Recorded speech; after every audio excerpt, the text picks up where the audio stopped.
Welcome to Online Open the Book, and today's story has got two very famous kings in it from the Old Testament, King Saul and King David, but they're not really getting on. So we've got some words and we've got some actions for you to do for each time we hear those words. First of all, if you hear the word jealous, let's cross those arms and look moody.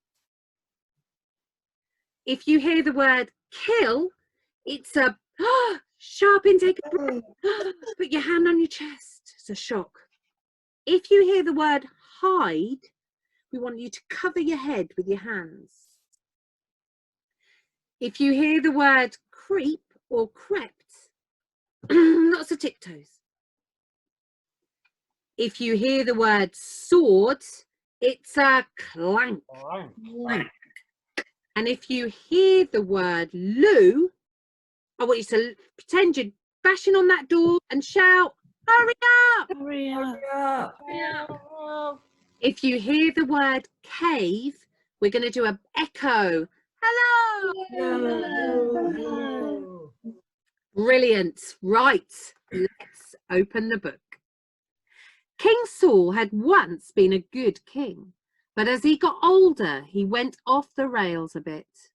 He and David had once been good friends, but now Saul was very jealous of him. And he wanted to kill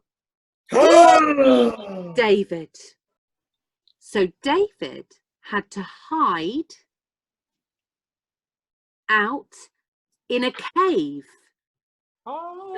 Hello. Out in the desert. One day, as Saul was searching for David to try and kill him, he went into a cave to go to the loo. Hurry up! Hurry up! But Saul didn't realise that David was hiding in that very cave. Hello. And when David saw Saul creep inside on his way to use the loo, Hurry up! David thought to himself, now's my chance. I can kill Saul. And then he won't be able to kill me. So David crept forward in the darkness and lifted up his swords. Clank. Saul didn't see him, and now David had the perfect chance to kill him. But as he stood there, sword in hand, David changed his mind. He knew that God had once chosen Saul to be king. And even though Saul was very jealous of David and wanted to kill him, that didn't mean that David should do the same to Saul. So instead, Saul took his sword and sliced off the bottom of Saul's cloak. And then he crept away back into the darkness of the cave. Hello. When Saul turned round and left the cave, David followed him outside and shouted to him, "My lord, the king!" And he bowed down to Saul. Then he said, "Look at your cloak. I was hiding in that cave when I saw you creep in. I could have killed, but I didn't. If you don't believe me, look at your cloak. It's a bit shorter than it used to be." Then Saul realized the truth and he began to cry. "You're a better man than me," he said. "I was jealous of you, but you had the chance to kill me with your sword Clank.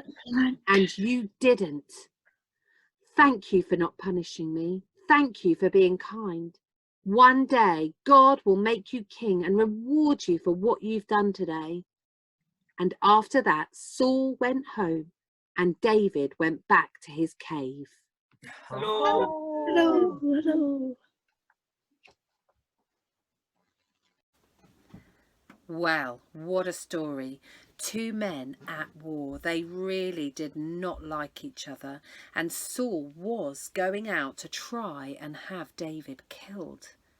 And yet, there in the cave, David did something strange, different. He probably wanted to kill Saul. He'd been making his life awful. But he just found out that God's perfect ways were different. And he didn't kill him. And we hear in the story how Saul then realised that what he was doing was wrong.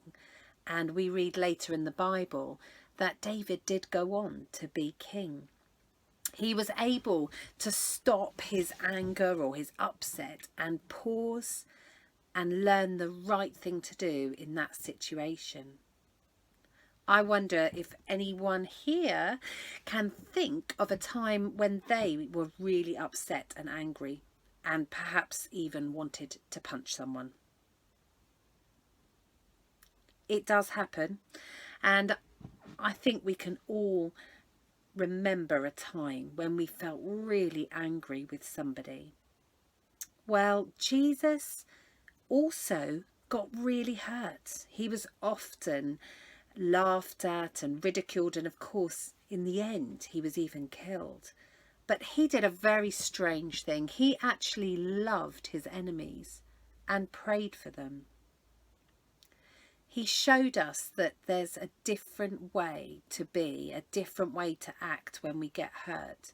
Now, that isn't saying he didn't stand up to bullies, that he didn't actually get angry when people were being mean or unfair. He was very strong at telling people when they were doing things that were wrong. But he also didn't hold on to anger and upset. He was able to forgive and to keep loving people even when they didn't love him or they hated him. So,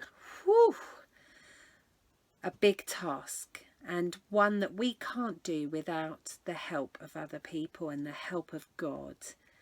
To not be angry all the time at people who hurt us, that's hard.